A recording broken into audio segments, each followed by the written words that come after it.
Di ujung barat daya peta, ada sebuah desa nelayan yang tersembunyi karang-karang tinggi.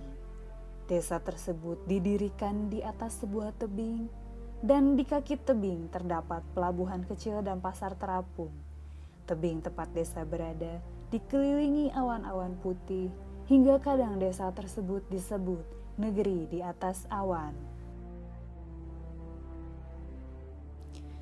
Zaman dahulu, desa tersebut adalah sebuah kota pelabuhan besar. Banyak kapal merapat untuk berniaga karena kota pelabuhan ini adalah sumber batu rubi satu-satunya di dunia. Batuan rubi yang indah ini sangat laku di pasaran. Keindahannya layak disemat sebagai perhiasan mahal. Tidak banyak yang tahu bahwa batu rubi memiliki kemampuan unik. Ia bisa seperti mata pedang yang dapat menyembuhkan dan juga dapat mematikan, tergantung pada siapa batu itu dipegang. Ada sebuah mantra khusus yang digunakan leluhur kota pelabuhan untuk menggunakan batu rubi. Hanya keturunan Datuk saja yang dapat menggunakan dan membacakan mantranya. Mantra itu tersimpan dalam sebuah buku bernama Kehidupan dan Kematian, yang hanya dapat dipanggil jika berada di antara dua pohon ek paling tinggi di atas tebing. Suatu hari, saudara tiri Datuk pada saat itu menyimpan kebencian dan iri dengki karena ia tidak terpilih menjadi datuk. Ia lalu dihasut oleh istrinya agar menggunakan batu rubi untuk membunuh saudaranya tersebut. Istri sang datuk yang mampu mendengarkan alam diberitahu rencana tersebut oleh angin yang berhembus. Dengan panik, istri datuk memberitahu sang datuk, diadakanlah pertemuan darurat semua pejabat kota pelabuhan. Baru diketahui bahwa hampir setengah pejabat pemihak ke saudara tirinya. Strategi lalu disusun agar perang tidak pecah. Semua terlambat. Datuk tidak bisa menghindari peperangan. Saudara tirinya memegang buku Kehidupan dan Kematian. Di tangannya, batu rubi miliknya berpendar ditimpa cahaya bulan. Satu persatu pejabat kota yang membela Datuk berguguran. Hal yang sama terjadi pada kubu saudara tirinya. Berjam-jam pertempuran itu berlangsung hingga pada akhirnya, dengan darah yang masih menetes dari pelipis, Datuk bersama istrinya melepas sebuah mantra yang hanya diketahui oleh keturunan garis pertama leluhur kota pelabuhan, bahwa batu rubi pun bisa melindungi, bukan hanya memberi kesembuhan, dan efeknya bahkan lebih hebat dari sebuah kematian. Mantra yang dirapal dilepaskan ke langit dan terbentuklah sebuah pelindung transparan. Saudara tiri Datuk kalah. Ia mati bersama istrinya dalam kebencian dan iri dengki. Datuk dan istrinya harus menukar nyawa dengan melepas mantra pelindungan itu yang akan melindungi kota hingga ribuan tahun ke depan agar tidak ada lagi kejadian seperti ini. Buku Kehidupan dan Kematian menghilang. Sebuah prasasti muncul, mencuatkan aksara kuno yang tidak bisa dibaca kecuali oleh keturunan garis pertama leluhur kota pelabuhan. 1000 tahun berlalu, kota yang hancur bangkit dan menjalani kehidupan dari nol. Tidak ada lagi perdagangan rubi. Desa nelayan dibangun di kaki tebing. Bertahun-tahun rakyat desa menanam stroberi dan kentang, juga menjala ikan untuk dijual di pasar terapung. Awalnya pasar terapung sepi karena jauhnya jarak desa nelayan ke desa tetangga yang berada di daratan. Namun, sejak stroberi desa nelayan terkenal akan manisnya, pasar terapung mulai ramai. Kisah 1000 tahun itu mulai terdengar seperti legenda. Hanya keturunan datuk dan keturunan pejabat kota yang masih mempercayai legenda itu dan tetap menjaga desa nelayan. Karena Mantra perlindungan itu diturunkan dari generasi ke generasi garis pertama leluhur kota pelabuhan. Mereka yang ditakdirkan menjadi sang penjaga tidak bisa pergi dari desa, karena jika mereka pergi, desa akan hancur kembali. Namun, sebagai konsekuensinya, mereka tidak bisa mati hingga usia mereka genap 1000 tahun.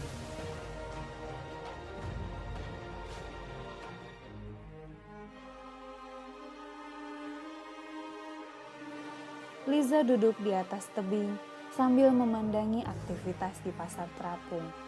Ia selalu suka memperhatikan orang-orang. Sejak kecil, ia takjub dengan perbedaan warna kulit manusia dan bahasa yang digunakan berbeda dengan yang biasa penduduk desa gunakan. Lama ia memperhatikan hingga langit mulai senja. Ia bangkit dari duduk.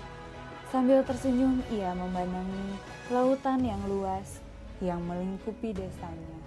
Ia ingin sekali bisa pergi ke suatu tempat yang jauh dari desanya. Ia ingin berkenalan dengan sungai, gunung, bahkan air terjun. Semua yang ia dengar dari perbincangan orang-orang di pasar terapung. Tapi Liza tidak bisa. Ia adalah sang penjaga keturunan ke-10, satu-satunya. Ia tidak punya saudara, begitupun ibunya dan neneknya. Dan tugasnya mengharuskan ia untuk tinggal demi melindungi desa. Di umurnya yang ke-30 tahun, ia masih belum menikah. Tidak ada pria desa yang mau menikah dengannya, sebab takut dengan takdir Liza menjadi sang penjaga. Mereka tidak mau anak perempuan mereka kelak harus menanggung resiko menjadi pelindung desa dan bahkan bisa mati jika suatu saat desa diserang oleh orang jahat. Sedangkan para pedagang yang datang ke pasar terapung tidak ada yang mau menikahinya karena mereka tidak mau harus tetap tinggal di desa itu. Seorang petualang baru turun dari dek sebuah kapal kecil. Ia membayar biaya menumpang pada pemilik kapal. Di depan matanya terhampar kesibukan pasar terapung. Ia jarang menemukan pasar terapung dari perjalanannya berkeliling dunia. Ia sangat bersemangat kali ini. Kabarnya, desa ini dulunya adalah kota pelabuhan besar. Desa di atas tebing sering disebut negeri di atas awan. Menakjubkan sekali. Tidak pernah ia berkunjung ke tempat seperti ini. Setelah menemukan penginapan, ia memutuskan untuk menangkap ikan dan melihat-lihat pasar. Liza sedang terburu-buru pulang ketika ia menabrak seseorang. Ia meminta maaf sekilas dan kembali berlari. Zo meringis. Seseorang menabraknya dengan cukup keras. Ia benahi kembali ikan tangkapannya barusan. Hendak ia jual di pasar karena uangnya habis membayar penginapan. Zo menghampiri seseorang yang sedang tertegun memandang sebuah batu. Ia kenal perempuan ini. Dia yang menabraknya kemarin sore. Liza memandangi sebuah batu dekat 2 pohon ek yang paling tinggi di desa. Sebelumnya ia tidak pernah melihat batu tersebut. Kemudian ia terkejut karena ia seperti dapat membaca tulisan aneh yang ada di atas batu itu.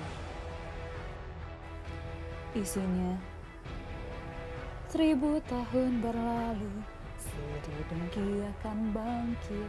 Sang penjaga sekali lagi terjebak takdir.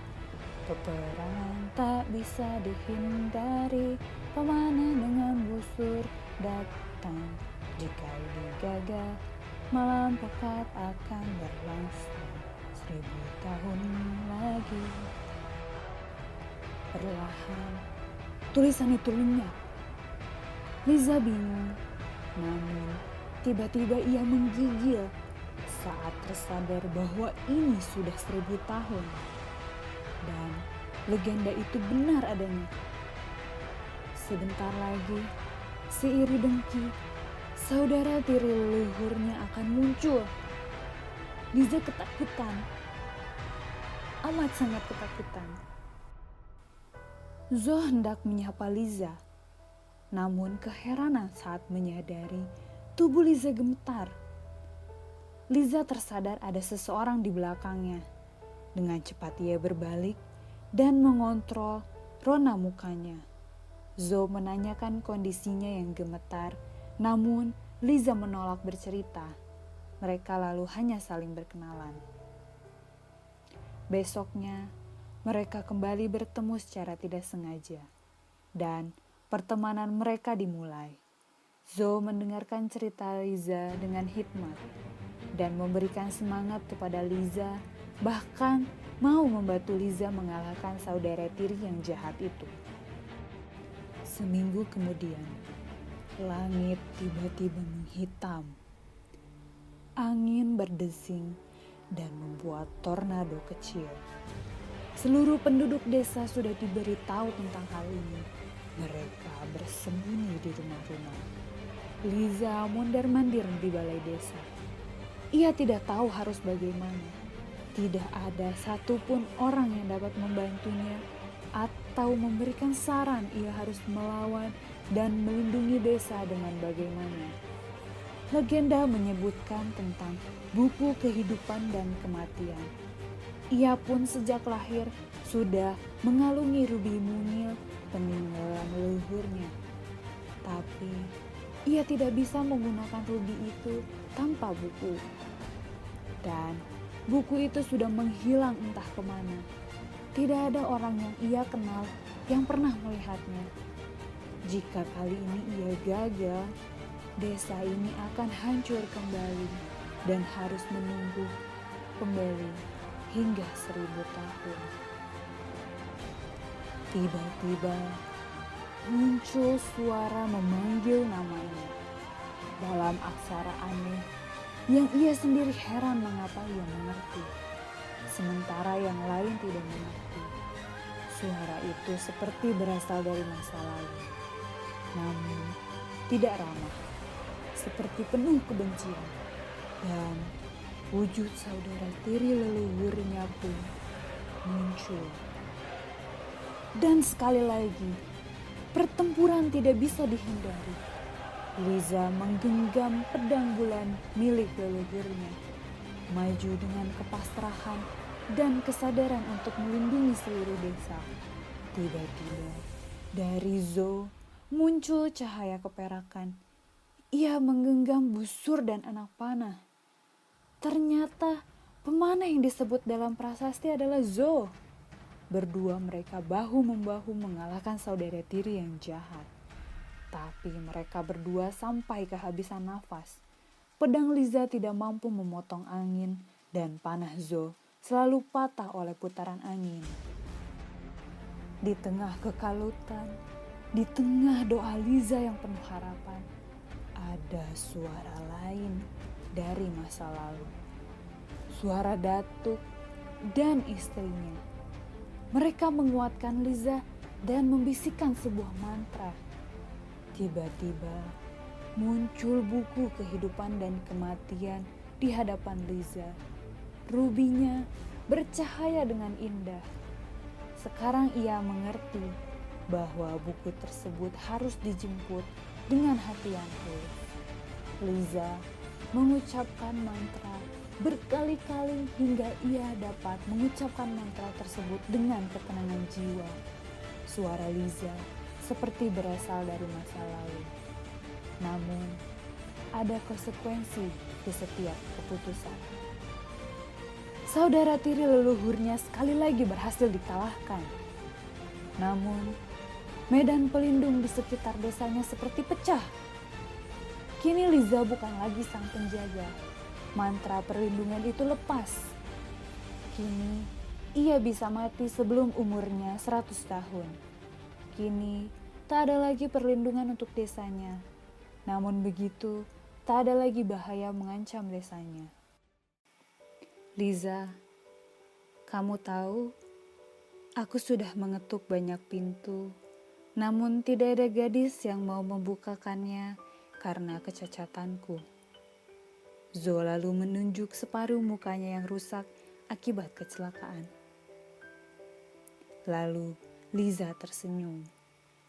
Kamu tahu Zo, aku sudah membuka pintu lebar-lebar, namun tak ada pria yang mau mengetuknya. Dan lagi pula, kebaikan hatimu tidaklah cacat. Zo pun tersenyum. 2 minggu kemudian, mereka menikah. Dan Zo membawa Liza pergi bersamanya, keliling dunia seperti yang selalu Liza impikan.